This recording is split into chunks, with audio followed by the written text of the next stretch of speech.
السلام علیکم، مجاہد فرساد۔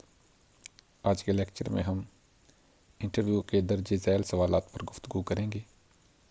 علامہ اقبال کا تصور خودی کیا ہے؟ اقبال کے فلسفہ خودی کے ماخذات کون کون سے ہیں؟ خودی کا اسلامی تصور کیا ہے؟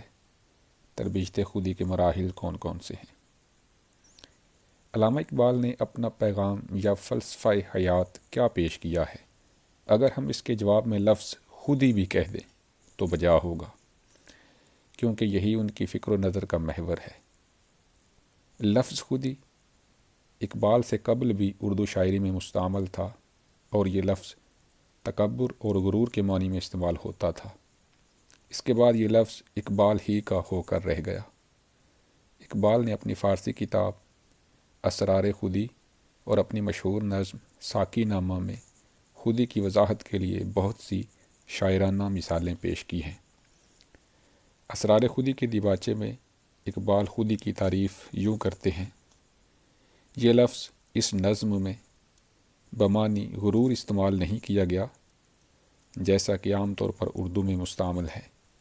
اس کا مفہوم محض احساس نفس یا تعین ذات ہے۔ بقول اقبال، خودی کیا ہے؟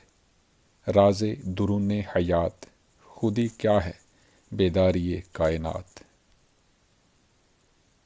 دراصل اقبال کے فلسفہ خودی کا ماخذ ڈھونڈنے کے لیے نقادوں نے طرح طرح کی قیاس آرائیاں کی ہیں۔ کسی نے اس سلسلے میں ہیگل، نیتشے اور فشتے کا نام لیا ہے، تو کسی نے برگساں اور لائٹ مارتھر کا۔ کسی نے اسے فکر رومی کا پرتو قرار دیا ہے، تو کسی نے صوفیاء کی تعلیمات سے ماخوذ بتایا ہے۔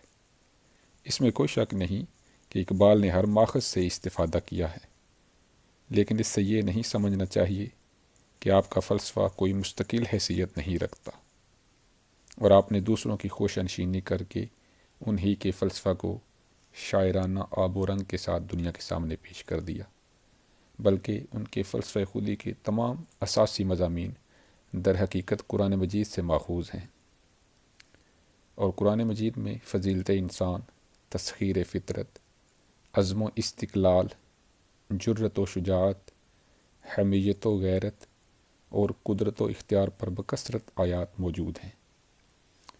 مثنوی مولانا روم میں آپ کو جا بجا ایسے اشعار، ایسے خیالات اور ایسے نظریات ملے جو قرآن مجید کی تعلیمات کے موافق اور فلسفہ خودی کی اساس ہیں۔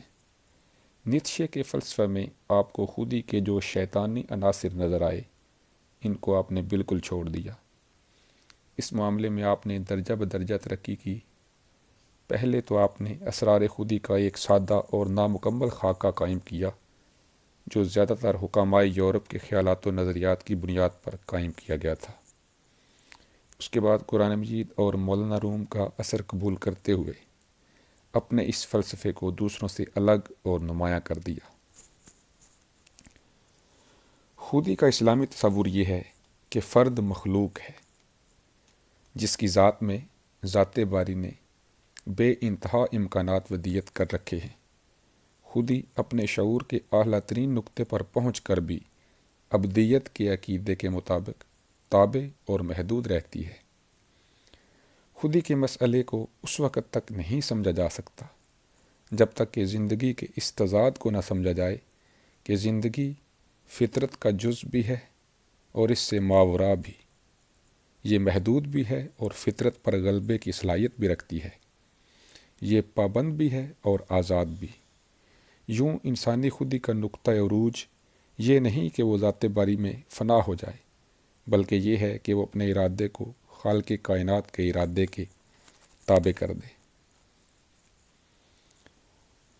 جب خودی عشق و محبت اور فقر و استغنا سے مستحکم ہو جاتی ہے تو کائنات کی ساری قوتیں انسان کے قبضے میں آ جاتی ہیں، مگر خودی کی غیر محدود قوت تعمیر و تخریب دونوں کا کام کر سکتی ہے۔ خودی سے تعمیر کا کام لینے کے لیے خودی کی توسیع کے ساتھ ساتھ خودی کی تربیت بھی ضروری ہے۔ اقبال نے تربیت خودی کے 3 مراحل بیان کیے ہیں: اطاعت الہی، ضبط نفس اور نیابت الہی۔ اطاعت الہی سے مراد اللہ تعالیٰ کے احکامات کی پیروی ہے، اور ضبط نفس سے مراد نفسانی خواہشات پر جو سب سے زیادہ قوی ہیں قابو پانا ہے، اور نیابت الہی سے مراد اللہ کا نائب بننا ہے۔ جو شخص اس مرتبے پر پہنچ جاتا ہے وہ انسان کامل بن جاتا ہے۔ قرآن مجید کے مطابق انسان کو زمین پر اللہ تعالیٰ کا خلیفہ بنا کر بھیجا گیا ہے، مگر ہر انسان کے بس کی بات نہیں کہ وہ خلیفہ ہونے کا حق ادا کرے۔ بقول اقبال، خودی کا سر نہاں لا الہ الا اللہ، خودی ہے تیغ فساں لا الہ الا اللہ۔